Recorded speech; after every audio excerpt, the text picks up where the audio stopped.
Have you ever wondered about the unseen world? The purpose of the Jinn and their kingdoms? The power of the evil eye, or the workings of black magic? What else lies there, and how can we protect ourselves from it? There is so much we common men just do not know, and despite the interest, they are also secrets of the world one must never delve into. Today, we will tell you a fascinating story of the man who witnessed the unseen world very closely and came back as a Muslim. The turn of each page, the recite of each word, brings closer the winds of heaven. Never too young, never too old to learn, to become one closer to Allah. And join our one-on-one classes to start learning the Quran today. Download Tutor and start your free trial today. John Fontaine was born in Manchester, United Kingdom, and raised as a Christian.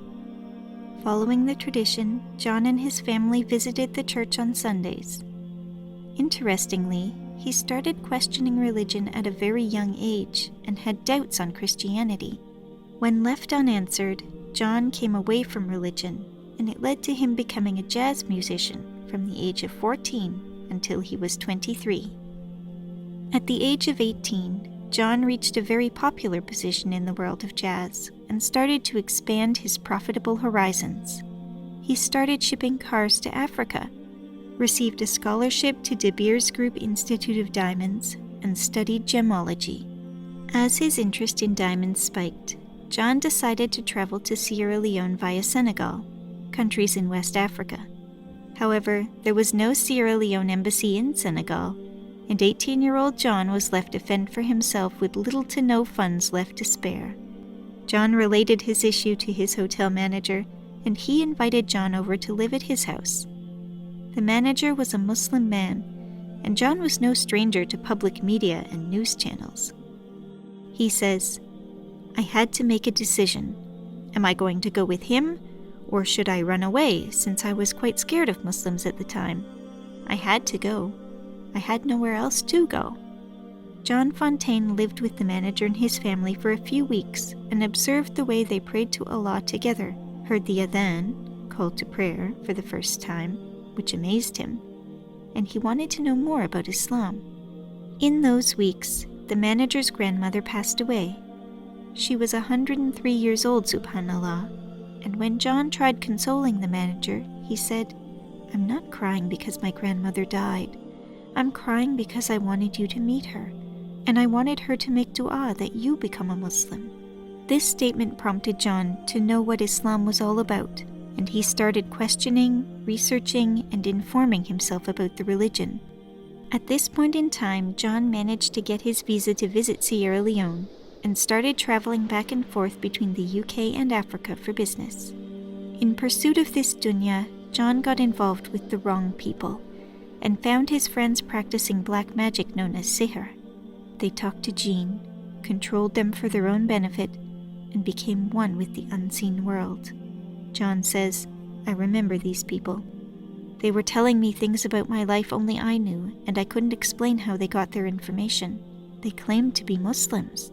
Then I saw a lecture by Dr. Bilal Phillips explaining how the Jinn get their information on people, and it all made sense." Sihr is used all over the world primarily to gain power. Some countries use it for marriages, some apply it in politics, and many, including John's friends, use it to protect themselves from harm and rejection when contracting business deals, importing illegal items into the country, or when in line of police interventions. From an Islamic perspective, black magic practices are shirk at its core, as its primary goal is to make people disbelieve in Allah's power and submit to the will of the Jinn. For John Fontaine, these practices and all that he had witnessed his friends doing connected him to Islam and its teachings. He had found answers to all his questions about the worlds of the Jinn, their working, and it made perfect sense. John started looking into the Quran, watching videos on Muslims and converts, especially from the West, and it intrigued him. John believed Islam was a religion only for the Arabs and the Asians, and that there was no way to conversion. Here's where the story gets interesting. John was researching Islam initially to prove it wrong. He tried to find faults and flaws in the religion so he would not have to submit, but always came up with a logical answer to explain every aspect. Subhanallah, how incredible is that? As a Christian, John was always taught the oneness of God. He didn't believe Jesus was the Son of God. In fact, John would start his prayers in church saying, "God, I'm praying to you and not Jesus." Believing in Tawheed, the oneness of Allah, was simple to John, as it aligned with what he already believed. John started by teaching himself how to pray, setting a laptop down to copy movements and words. He even kept the fasts of Ramadan. John believed he was a Muslim, until he visited Egypt, met a friend there, went to pray with him at the mosque, and came to know about the Shahada, the testification of faith.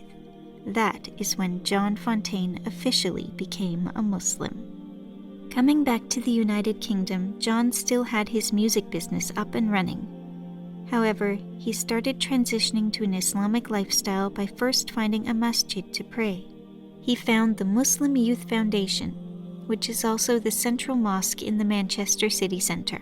Scott, a Muslim Englishman at the reception, taught John how to read Surah Fatiha and pray his salah. His patience and non-judgmental behavior made John realize the goodness in Islam and strengthened his iman. Today, John is a popular speaker, an author, and gives dawah to non-Muslims and atheists. Subhanallah. May Allah bless Brother John immensely.